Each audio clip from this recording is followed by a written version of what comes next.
All right. I believe that yes, we are. Live from Denver. It is Friday night. We are. Let's close that sound down so we don't get reverse echo on top of echo. Hey, everybody. You can see I am here flying solo this evening for our critical conversations. And in fact, I don't even have my whole little soundboard here and everything. Because it's on repair. It's actually on its way back right now. It'll be here tomorrow. And so next week we will have a regular show back into the regular call-in format. This week it's just kind of bare bones, me and a camera and hi. And everything's going through my laptop here. So I hope everything looks like we're good for everything. Hey, everybody. Excellent. Sounding good. Thank you for confirming that. Always on pins and needles when we're live. Now, unfortunately, because of that change up and things, we don't also have 7cam this evening, I am sorry to say. And what's worse, my wife is not here either. It's just little alone me for you guys this evening.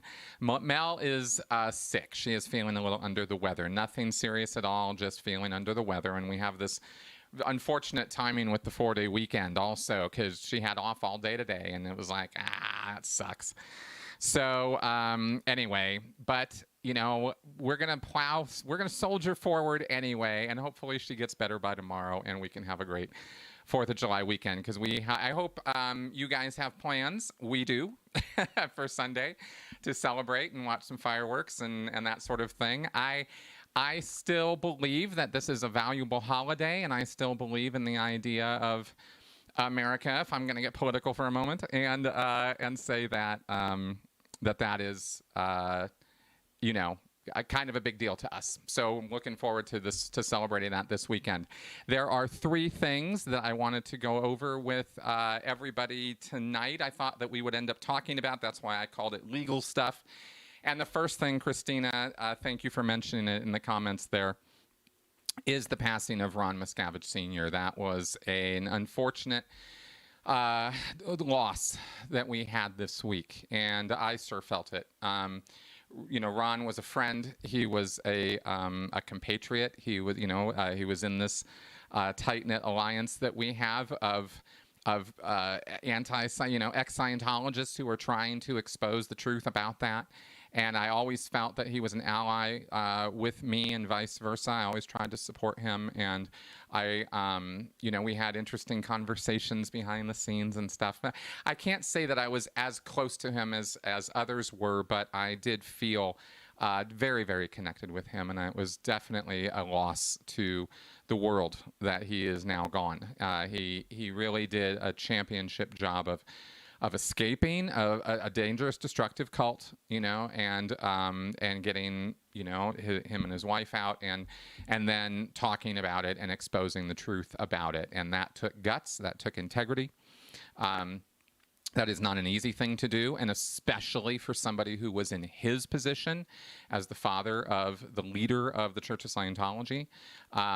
You know, and he had more, you know, weapons arrayed against him, both literally and virtually, with those private investigators who were hired to follow him, who were found armed, following him around, if you remember that from, you know, years ago, and then virtually. I saw the list of all the websites that Scientology had taken out with variations of Ron Miscavige's name. Who is Ron Miscavige? Who is Ronald Miscavige? Who is Ronald Miscavige Sr.? Who is Ron Miscavige Sr.? Who is, I mean, every variation, middle name you could imagine, and then tons more.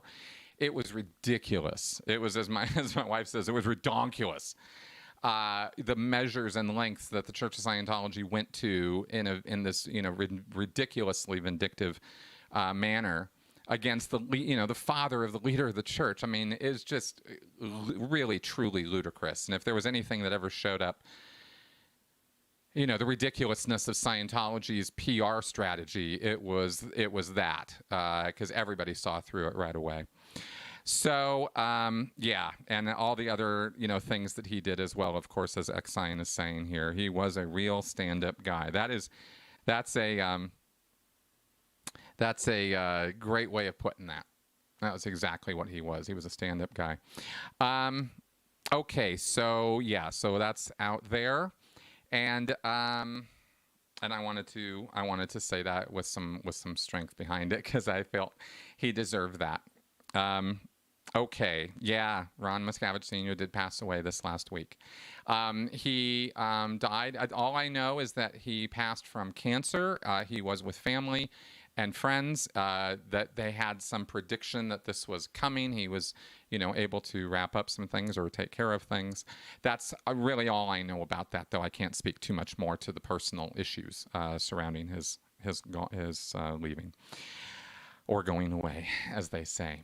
Okay. All right. So there were some other things that happened this week. I'm going to go on to talk about those, unless there's something else specific that you guys have questions for me about regarding Ron that I might be able to answer. I will segue here into speaking about my channel. I did a video midweek, which I think a bunch you guys all saw. I got way more positive responses and feedback than I imagined I was going to get. Thank you very much, all of you who commented and did the survey. I'm getting some help, volunteer help from a marketing professional. I mean, really amazing. And I honestly have been, over the years, horrible at accepting help from people. I think I can be honest and tell you guys that, there have been trust issues for obvious reasons. And so when people reach out and ask me, if I need help with this or that or the other thing, I'm always a little hesitant just because I don't know you, right? But in this case, it was somebody I actually did have a little bit of a connection with, and so she offered to assist my channel, and so she put this survey together for me, and I got word out on that. So if you haven't seen that, there's a little video that was posted this week with a link to a survey, which takes 5 or 10 minutes to fill out. I am not a marketing professional, so I can't speak to the quality of the survey. I am merely pimping it because I think any data from you guys as to what interests you about my channel and what interests you about me and what I can tell you about or what we can talk about or who I can interview or what content I can put out. I want that. I want to know from you guys. So that's kind of what this whole thing is about. So thank you very much for everybody who participated in that. And like I said, I really did think I was maybe going to get 50 answers. I thought nobody was really going to care or be interested. And instead, it was really quite nice to get a lot of more responses than I expected. So anyway, thanks for all of that, guys. I did not get over 1,000 yet that I know of. I think we're in the, I think we're approaching it though, if we're not there yet. We're close. We're definitely getting there. So if you haven't done it though, please do it.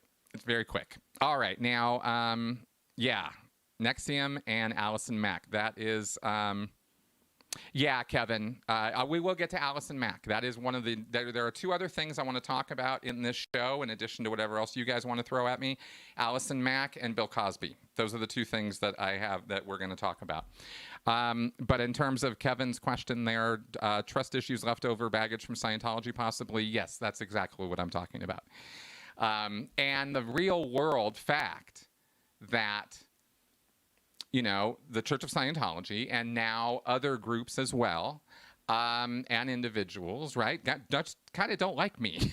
and so, I've got, I guess, enemies out there. And so I need to be aware of that and be wary of that without being paranoid about it. And that's the line that I am walking, that I'm kind of learning as I'm going as to how I should go about doing that. But it has been a little bit of a thing for me in accepting help from people, so anyway, so that's kind of a thing, but I'm overcoming that and moving forward with that. So, okay. Yeah, exactly, Kevin. I have come to, you guys might appreciate this actually, because this was a kind of an important thing for me. I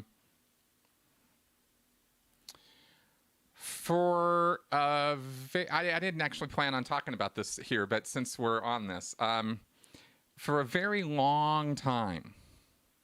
And I don't know if this is recovery from Scientology, if this is recovery from a destructive cult in general, if this is just stages of development, if this is just getting older. I don't know where this is coming from exactly, okay? But I definitely have had a thing most of my life about being kind of imposter syndrome. It's kind of like a fake, like feeling like a fake, feeling like a kid, feeling like the dumbest person in the room, or the most immature person in the room, or the person who needs to quietly listen to everybody else, even though you can tell I have a hard time keeping quiet. So, so I've always kind of had that sitting in the back of my head, this other insecurity, right? And I know I'm not alone in this. I know other people have felt this too, and for me, it's only been a fairly recent thing. To recognize that this might be a problem, and also to start thinking, and the university education helped with this, to overcome. How do I overcome this? How do I get out of this imposter syndrome?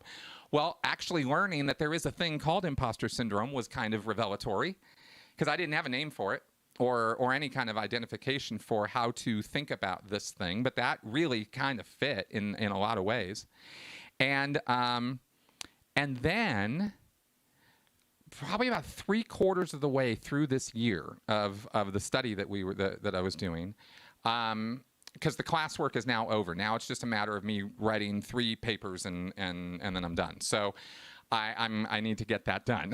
But it was about 3/4 of the way through the year when this imposter syndrome thing came up, and then thinking about and processing that and realizing that I have now I'm writing papers and turning in work and being and passing and being acknowledged as working at a graduate level, the master's level, on the subject of psychology in regards to coercive control. And of course, this required me to go back and learn a whole bunch of psychology stuff, and there's sociology stuff mixed up in this, and realizing that the imposter syndrome was a thing to process, but that I actually was at a level now where I could acknowledge that I'm not being an imposter when I'm talking about this stuff. I really do know what I'm talking about. And that was a long time coming, to acknowledge that you've actually come somewhere in a field of knowledge, which I can't say that about sports. I can't say that about, outdoorsmanship or all kinds of other things that I don't know anything about. But about this field, I can say that. And it's kind of, at a comparable level to how I understand Scientology inside and out. I'm starting to understand, the psychology of coercive control and how that stuff works at that same level, and that's very exciting to me. It's thrilling, and but it's also acknowledging that was a big step, because all the doubts and reservations and you should be more humble, and this kind of thing really comes to the surface very quickly. So anyway, so that's something that happened, and so I'm kind of overcoming, that part. And the reason I was going on that whole roll is because I was saying I was getting to the place where I wanted to say that it's okay with me, that it's really okay with me now that people disagree, and that I'm not going to reach everybody, and that what I know, and I can talk about what I know, and I can try to share what I know, and if you disagree or you want to call me names about it, there's nothing I can do about that. And that was a place I needed to get to as a content creator. So I guess however you get there, whatever works. Okay, so let's go ahead and get to these other things. I saw some of your comments there. Thank you, Alex, for that super chat. Yeah, exactly. Thank you for that comment as well. Yeah, it's a good thing, because it's good to have confidence when you should. It's sort of the reverse of Dunning-Kruger, when you actually do know something about it. Because what happens is you then realize how much more you don't know. And so it's really an acknowledgement that but it's not, well, I know everything and now I don't have anything to learn. It's not. It's definitely not that. Okay, good, which I know you guys are getting. Okay, let's talk about Allison Mack. Allison Mack was intricately involved, fundamentally involved with NXIVM. Oh, wow. Good question, Christina. Would I ever interview Allison? Goddamn right I would. Yes, absolutely I would. Allison Mack has, per her own written statements, and others who are around her have seemed to indicate, she has made sincere change in her views, and deeply, deeply regrets, I think she said, her participation in NXIVM and DOS, the whole inner circle thing where they were actually emotionally blackmailing women into involvement with and having sex with Keith Raniere, however you say that guy's name, and getting branded with his initials and Allison's initials, and it was a very, very disgusting situation. And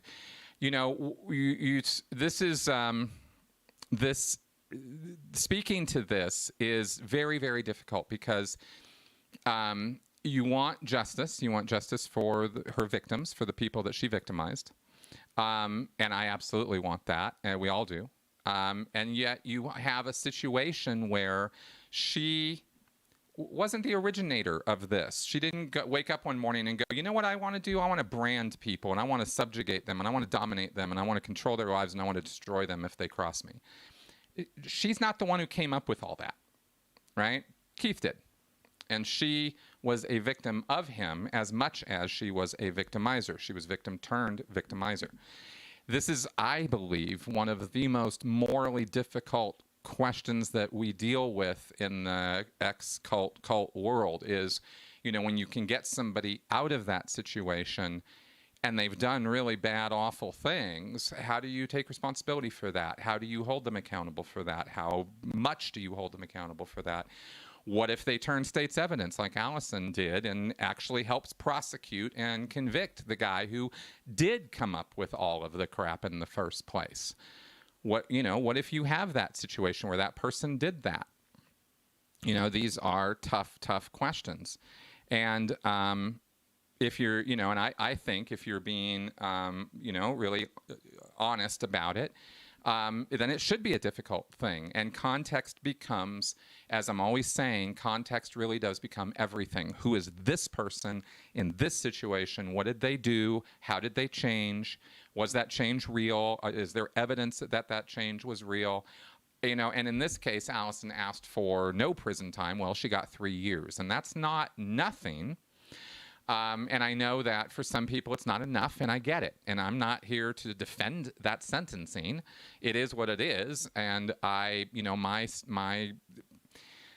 my take on it is that it's not that 3 years in prison is more than a slap on the wrist, and it is, and there is the additional factor that I think with, which is the real world, the reality that Allison Mack is never going to outrun this or outlive it or get away from it.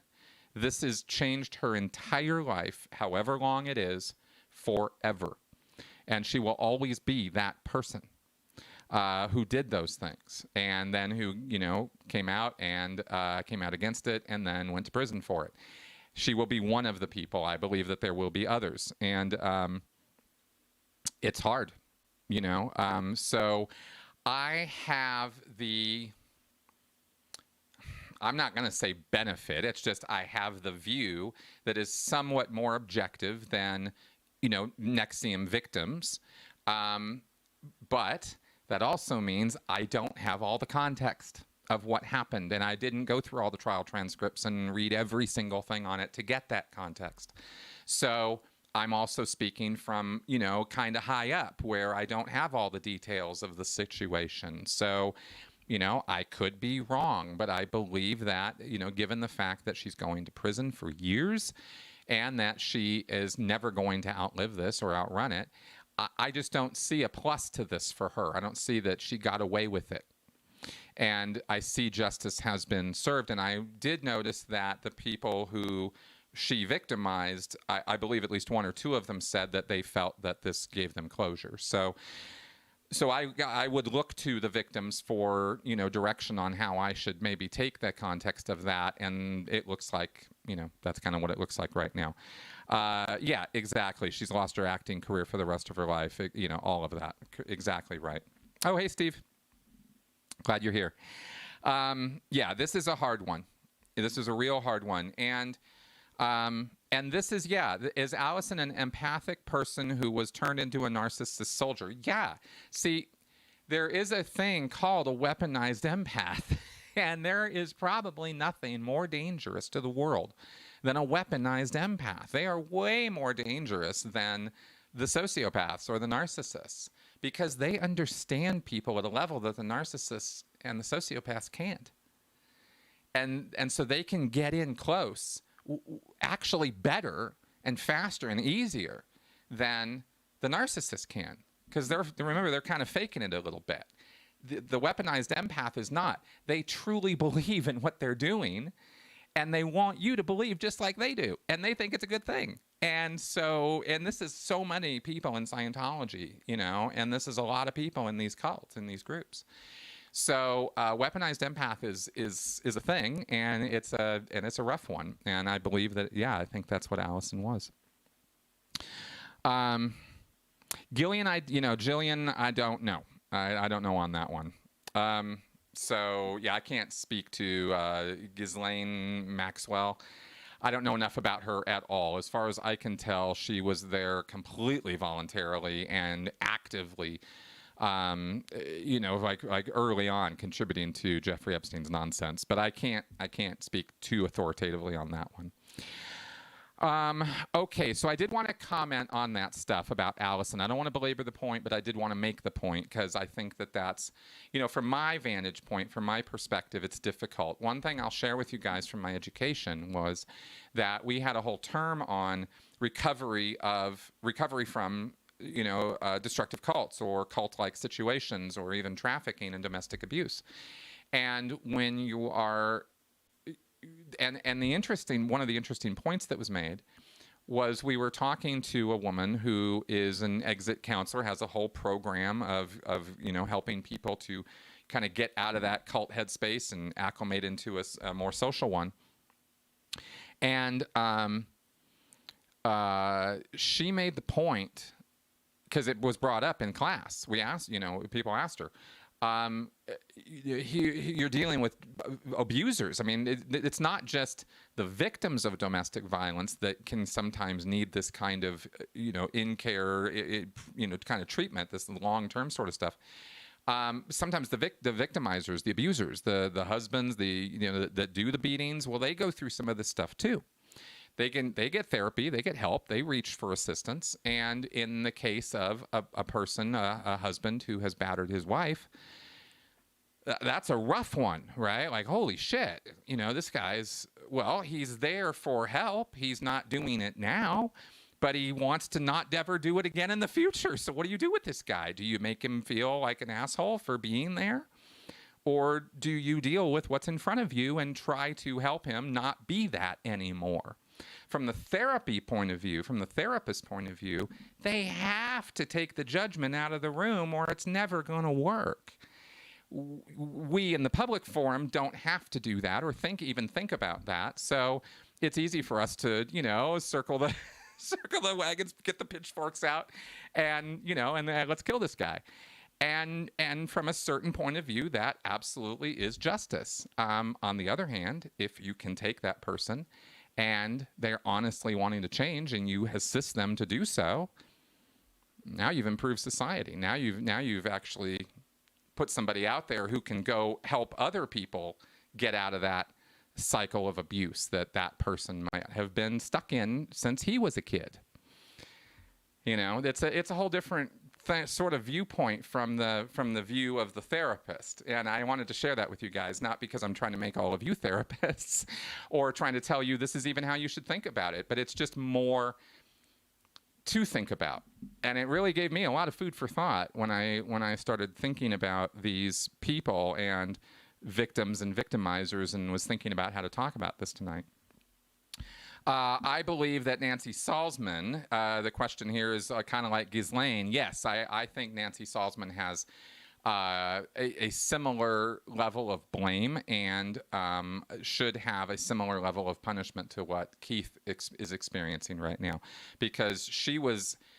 I don't look at, from the knowledge that I have of the situation with Nancy Salzman teaming up with Keith right at the beginning of the whole NXIVM thing and actually contributing neuro-linguistic programming and other program stuff and actually literally making videos, writing the program materials.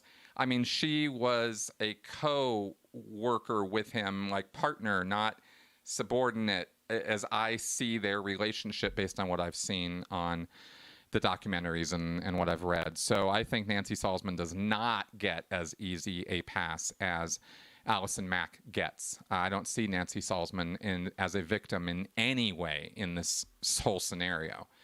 But that's my take on it from what I know. And if I'm wrong, I'm happy to look at more data on that.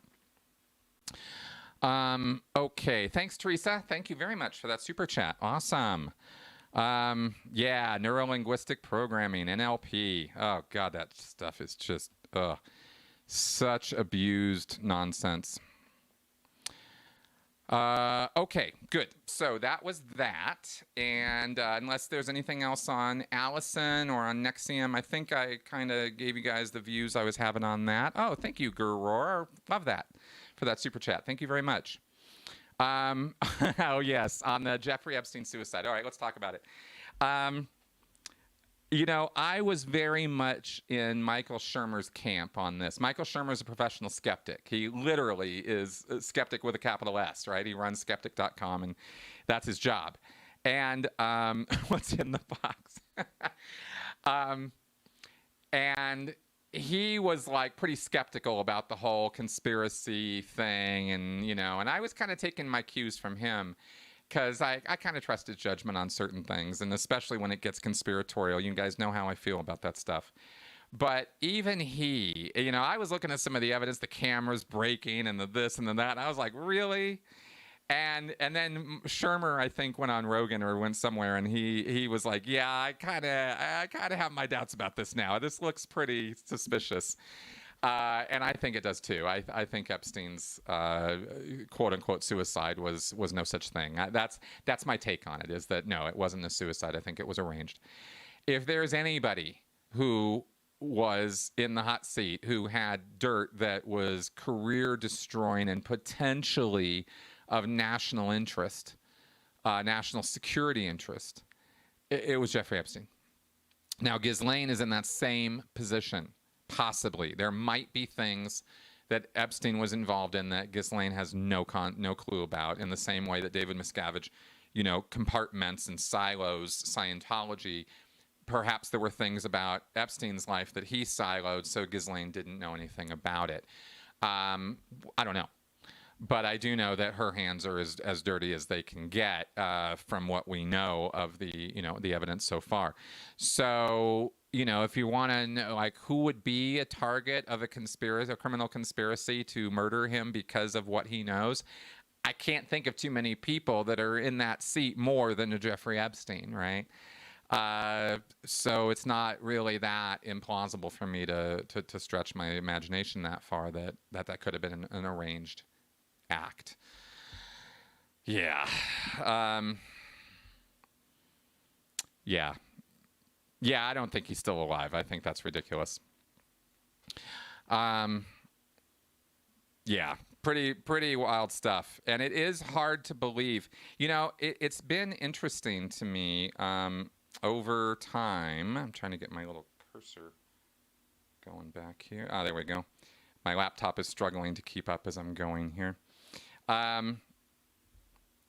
It's difficult to believe sometimes the levels of incompetence that some people can achieve in the real world, and then or the incredible crossing of coincidences or circumstances that you just would never imagine could be written in the worst trashy crime novel ever. You would never imagine that this plot twist would happen, and yet it did. because reality is always stranger than fiction. And in the case of some of the things that we call conspiracy, I see, possibilities or potentials of that kind of level, those kind of levels of stupidity and accident and coincidence and circumstance that people just can't believe. You just, no way that could be possible, and yet there it is.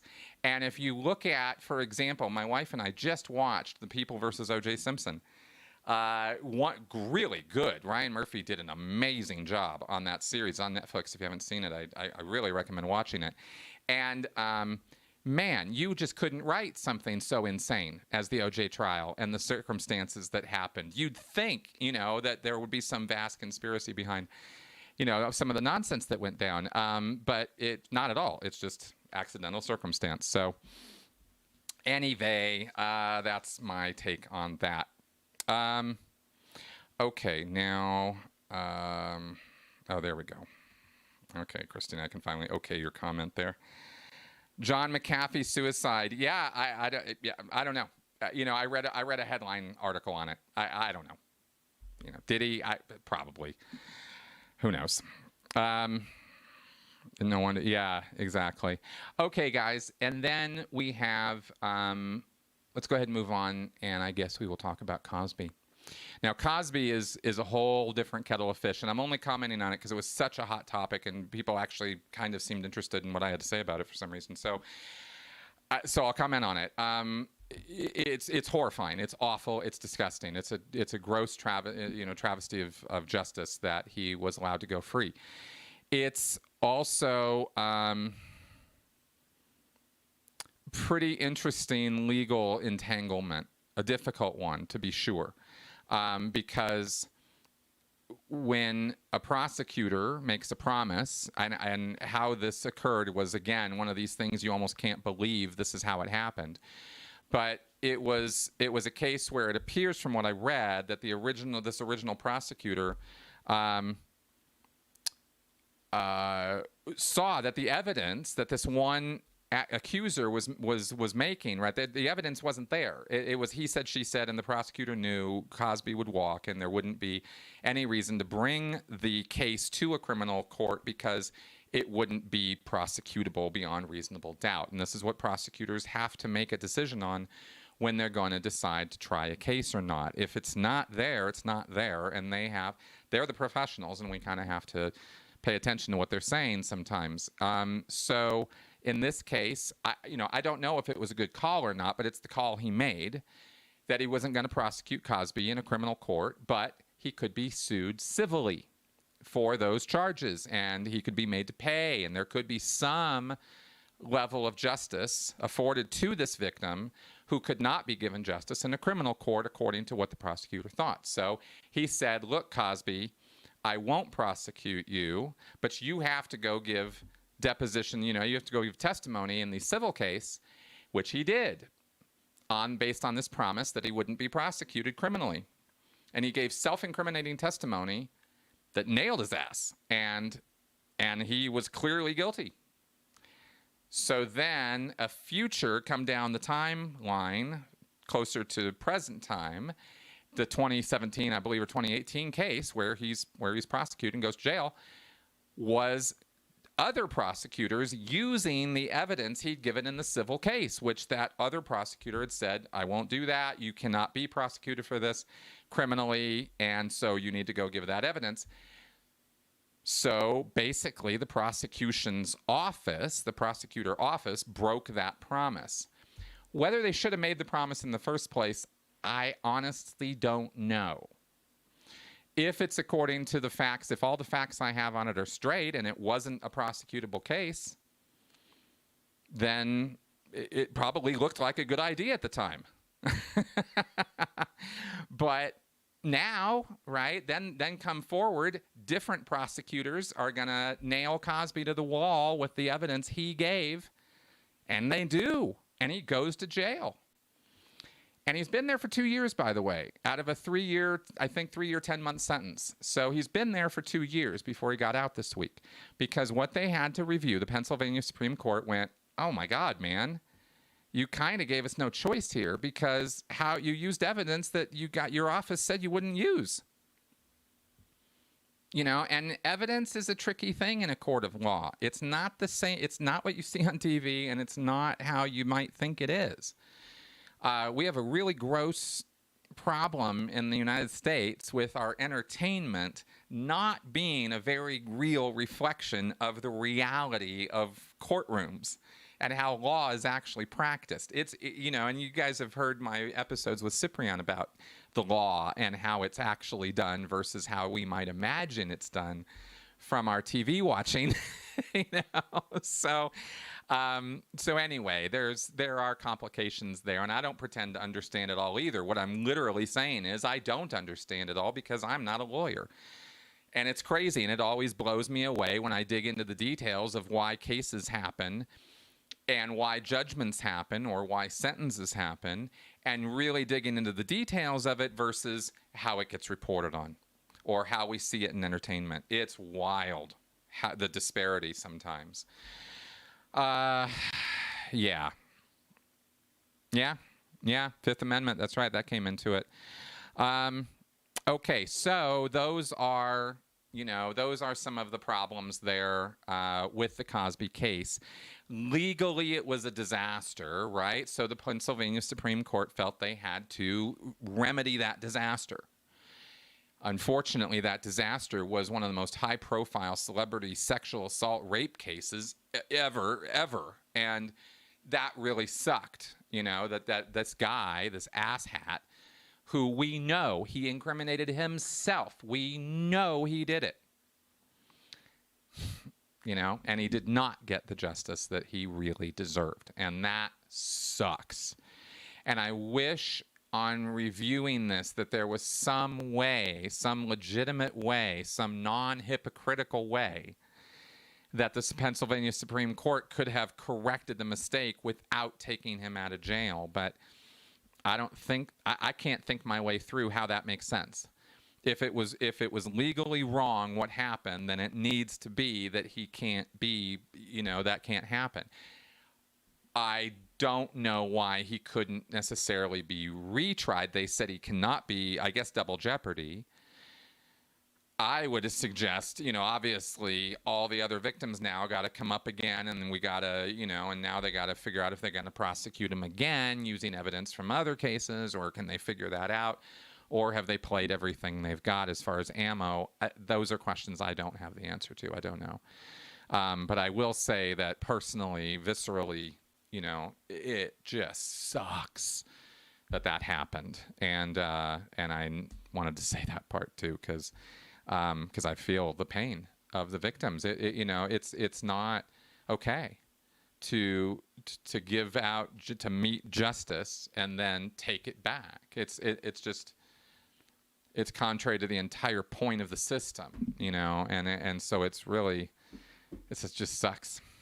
Okay, so anyway, that's what I got for that. I was curious where you guys were coming from on it. Interesting. Just looking over some of your comments here. Yeah, it's just shitty. Yeah, it's just pretty nuts. Okay, guys. Well, one thing I will say about the justice system we have that I will rail against for a second here, that I think is important. And I think we all know this already, but it really shows up in cases like this, in Cosby's case, in OJ's case, in the case of rich people. Because I'm not talking about race right now. Cosby and OJ are black, but that's not my point at all. It's money. I'm talking about money now. And this happens with white collar crime, every day of the week. It's two justice systems, because when you can afford high-powered attorneys who bring their A game and really bring everything that they know in their craft to your case, you are afforded the level of representation that exceeds what the common, ordinary person can ever dream or aspire for, or aspire to ever get. and so it's not every case is argued fairly and equally before, a jury of their peers or before a judge. It's just not true. And even that fact all by itself, it just not even getting into the race question or even really the class question, it's just purely money. The level of representation you can get with money versus without. And so do we really have a justice system that is for the people, by and for the people, like we have a government? I don't know. I don't think so. And I think that this needs remedy, and I think this needs remedy at a government level because it is part of the apparatus of our government. So I don't know. I just don't think that that's right, and I think that's the kind of fundamental change that would spread across the entire system overnight if we could get public defender offices really manned up somehow. I don't know how to think about it even because I don't know how they put people into public defenders offices or how budgets work for public defender offices or who they get into those offices and how long can they keep them. And I don't know any of that. All I know is whatever's there right now isn't doing the job that it should be doing, and we should beef that up somehow. And if we're looking at police reform, we should be looking at justice system reform. And this is, I think, fundamental to it. And it touches all classes, all races, everybody who was ever going to be in a court. So that's the kind of systemic change that I'd like to talk about and I'd like to see people fighting for. And instead, what we get is siloed divisions of people, using mostly identity politics as a framework to frame their grievances. Fine, but not as effective as we could be if we worked together a bit more, I think. And that's sort of my take on some of that. I didn't mean to get all soapboxy, but I did want to throw that out there. Oh God, yeah, Christina, I'm all about separation of church and state.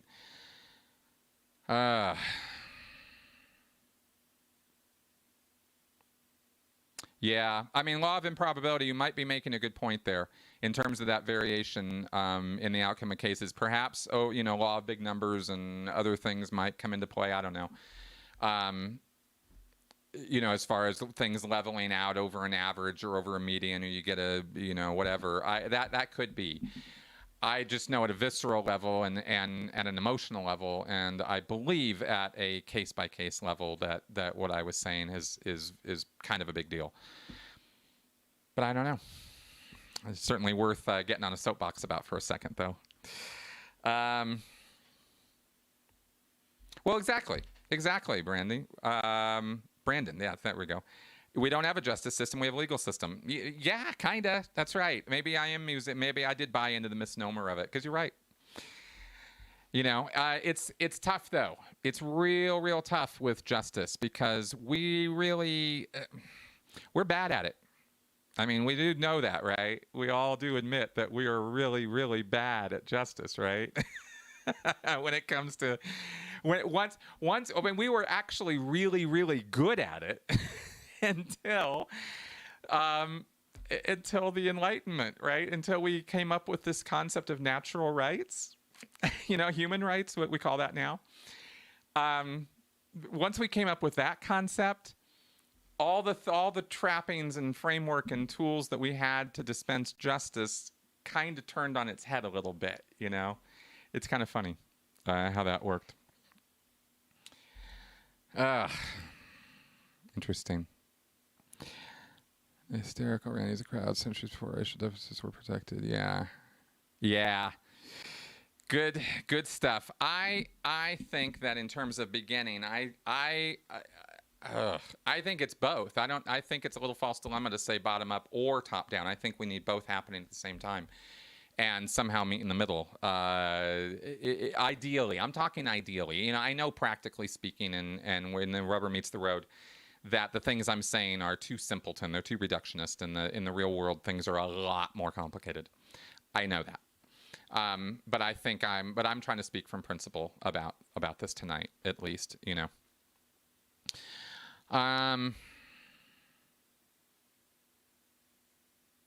Oh, interesting question. All right, we have a Scientology question, so I'll take it up here. Xcion asks, I recently got an account balance statement in the mail from AOLA, the Advanced Organization of Los Angeles. Do you think we will ever be able to get that money for unrendered services back through some kind of class action? If I put myself in the far distant future, then yes. But you'd have to actually ask Graham Barry, because as far as I'm concerned, he's the master when it comes to getting money back from the church for undelivered services or services rendered that were, not so great. He's my go-to on any questions about legal and refunds or getting money back. So I'll just gonna kind of tennis shot that question over in Graham's direction for you to check him out on that one. I don't know about a class action. That's a difficult thing to arrange, and then you got to get a bunch of people on board and all that. But I think the money could be gotten back. I do think that. And I think it could even be gotten back without a class action, more on a one-on-one. In fact, I think the chances of getting it back are easier and faster one-on-one in a single action rather than a class action. My opinion. Okay, cool. So I think those were the things I kind of wanted to talk about tonight. I am wide open to any more questions you guys want to ask, or if you want to throw anything else my way or hear anything else about anything else. Oh, God. You're asking me, Christina, about Andy Nulch. Yes, I know who Andy Nulch is.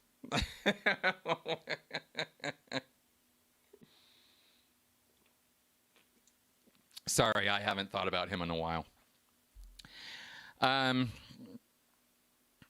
Yeah, who knows? Oh,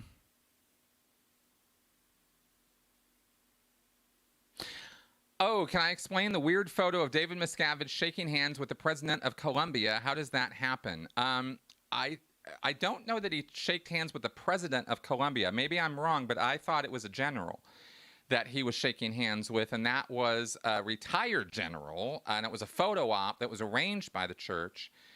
Tony Ortega covered this, I think, or Jeffrey Augustine did, one of the two, on Scientology Money Project or on TonyOrtega.org, if I'm remembering this right. And so you might be seeing photoshopped versions or something. I don't know. I don't remember him getting a picture with the president of Colombia. But again, if I'm wrong, I don't know how that happened. That's fascinating. Let's see. Ghostbusters, it's so funny. Ghostbusters Afterlife is supposed to come out in November of this year. I am literally putting together the Lego kit of Ecto-1, the ambulance turned ghost busting machine right now. You guys know I love Lego.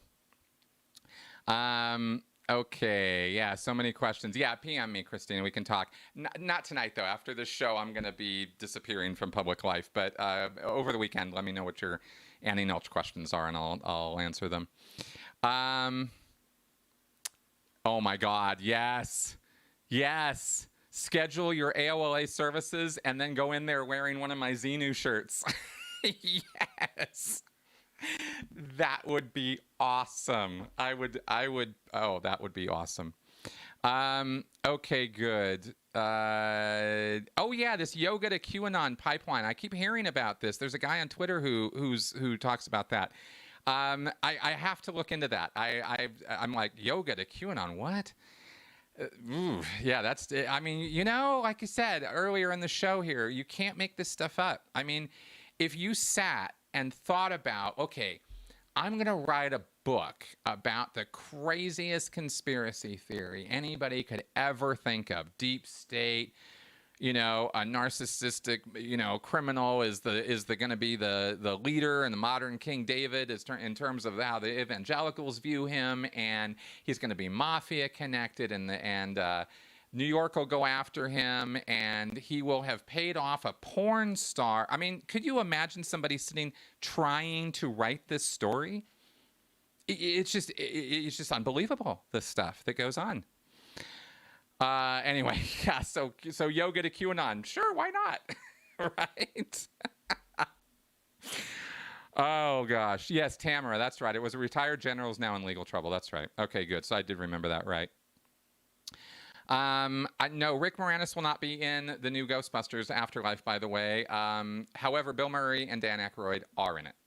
And Amanda Potts? I think that's her name. Anyway, she's in it too. Okay, there is no third Ghostbusters film. You got that right. Nailed that one. Oh my God, that was horrible. Okay, yeah, JFK Jr. still alive. I mean, it's, you know, you might as well bring in the fifth Invader Force, right? I tell you, I mean, Ghostbusters, remember, I don't know if you guys saw my Q&A a couple weeks ago where I tied in Ghostbusters and Scientology. I'm still pretty proud of that. Annie Potts, that's it, Annie Potts. All right, guys. I think I'm going to move toward wrapping up, but this is a critical conversation show, so I will maintain one tradition that I can here for this week, and that is our critical Q&A, critical thinking cards. And these are great because these are a collection in trading card format of logical fallacies and cognitive biases. How fun. And I actually reached out to this company to see if I could get them to sponsor the show, and I haven't heard a word back, which really disappoints me. But I am going to continue using their product anyway because it's an awesome product. And they're not paying me a penny to say that. Okay, we've covered that one recently. Let's go to... wow, keep on getting to ones that I've already done. Huh. Oh. Your thinking is bad and you should feel bad. Their version of the Joker card, I guess. Oh, here we go. Okay, this is a good one. Okay, good. This is, your fallacy is personal incredulity. Personal incredulity. Saying that because one finds something difficult to understand, that it's therefore not true. I mean, clearly physics isn't true because I don't understand a word of it. Kirk drew a picture of a fish and a human, and with effusive disdain, asked Richard if he really thought we were stupid enough to believe that a fish somehow turned into a human through just like random things happening over time. Personal incredulity. Yeah, that's a fallacy. That's not good thinking. If you find something personally incredible, find out more about it. That's it. That's all you got to do. Find out more. Then it won't be so incredible. You'll either resolve it so that it's wrong and it's not incredible because it's just wrong, or you'll find out more about it and you will realize that the world is a wondrous and amazing and incredible place full of things you don't know, but that you can learn. And I think that's pretty cool. All right, guys. So all that being said, I think we will go ahead and wrap up here. You guys are giving me some great comments and feedback. You guys have been awesome. Once you've done all the fallacies, do a supercut video. Oh, that's a good idea, Stuart. That's a really good idea. Huh. Maybe I will. All right. So that all being said, let's go ahead and wrap up. We will have a podcast tomorrow, which is going to be me and Cyprian talking about sleep deprivation and stress in the Sea Org. So you might find that of interest. And then on Sunday, I will have a Q&A as usual. On 4th of July, it'll be pre-recorded. But I hope you guys will check it out. And as I said at the beginning, if you guys have not checked out that survey, then please do so because it's really important to me to get your feedback and comments and ideas for my channel. All right. And with that, happy 4th of July, everybody. And I'll see you next week. Bye-bye.